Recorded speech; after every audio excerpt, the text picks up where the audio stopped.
I know. A YouTube channel with a Kickstarter for a knife, maybe not the most original thing in the world. But you know what? Current X-Acto knives kind of suck.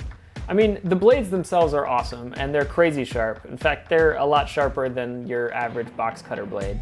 But I'm always losing the cap for this thing, and so not particularly pocketable. Speaking of box cutters, yeah, way too chunky. Anyway, if you want one, there's a link in the description. All right, see you guys in the next one.